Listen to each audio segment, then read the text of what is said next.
Hello YouTube, Byron at Splitting Slices. It is Wednesday, September 18th, 2024, and after reviewing my channel content, I realized that it has been over a month since I have done a long video knife review of any knife.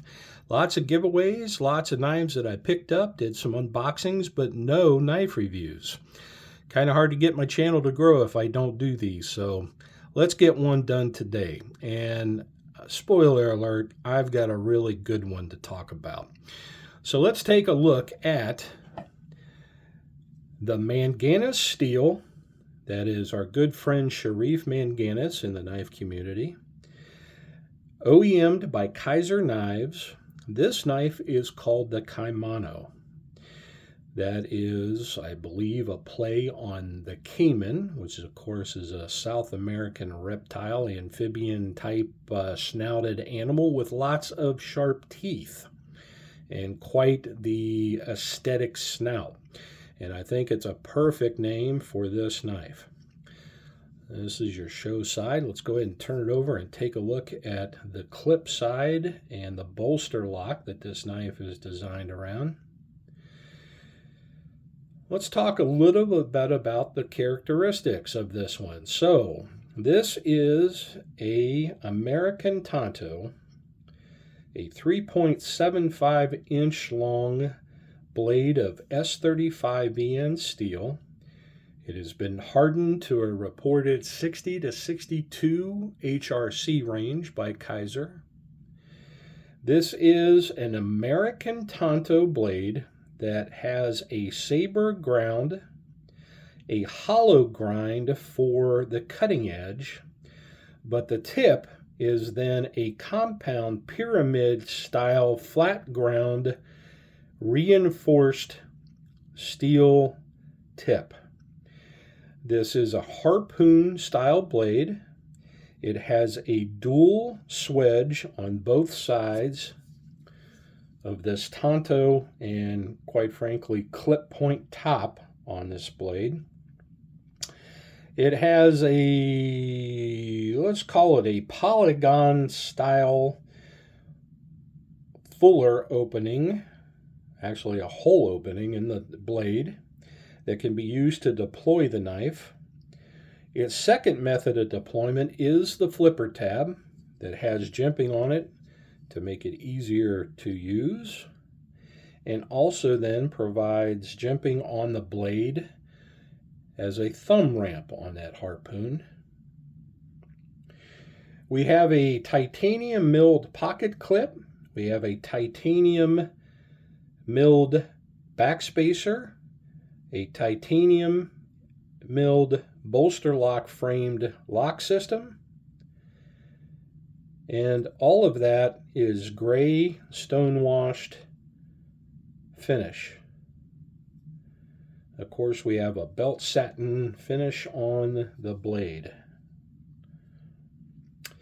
The overall knife length on this is 8 5/8 inches.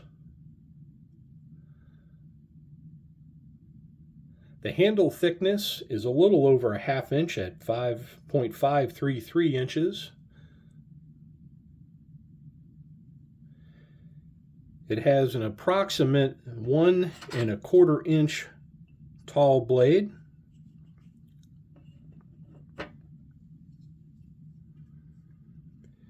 And quite frankly is one of the most beautiful blade shapes and compound ground knives I have ever seen. Just a fantastic look to this general purpose but self-defensive, tactical in mind folder of a knife. Couple additional features. It does have an ambidextrous milled titanium pocket clip, 2 screws hold it in place. You can flip it around to the opposite side and hold it in with 2 additional screws that are provided by Sherif in the brown micarta overlays. 2 screws hold each micarta cover on the knife on both sides.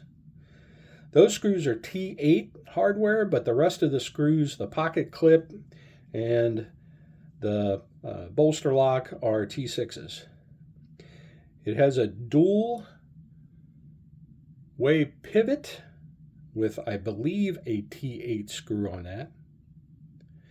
It has Sherif's logo here on the blade with a S35VN noted steel.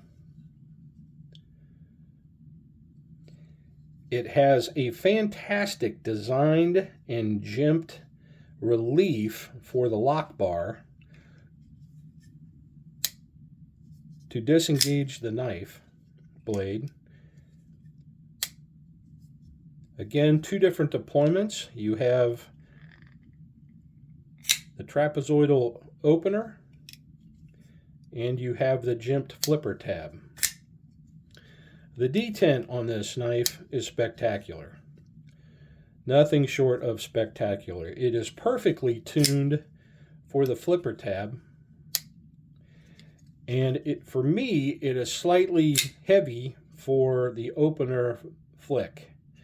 But if you move your finger down and toward the front of the blade, you will get more leverage purchase with your flick and is a little easier to open.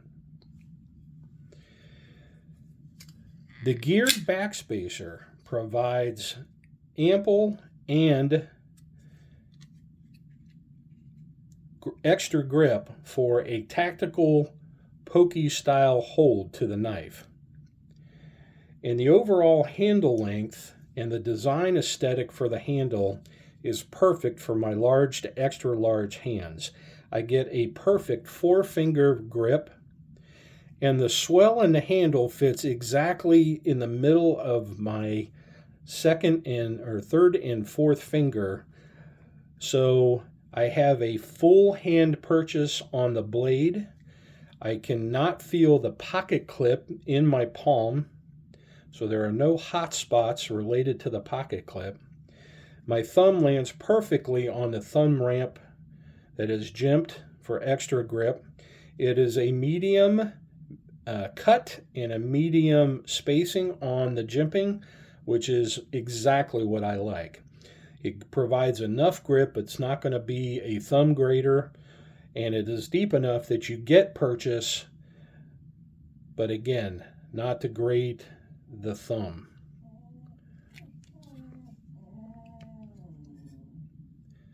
The action is spectacular. This is a ball bearing knife. It has been designed to where you can replace the existing bearings with skiff bearings or washers. Just spectacular action. Well, guys, that's about all I can tell you. It has I would say the only thing that this knife does not have is a lanyard hole for a lanyard. But I'm not sure you necessarily need one.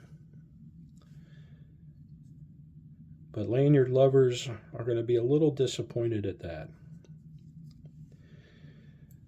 So, can I recommend this knife? Absolutely, I can recommend this knife. For my design aesthetic, it is right there. For a medium large folder, it is the perfect size for me. The ergonomics are fantastic for a large to extra large size hand. If you have a smaller hand, this may be a little too big of knife.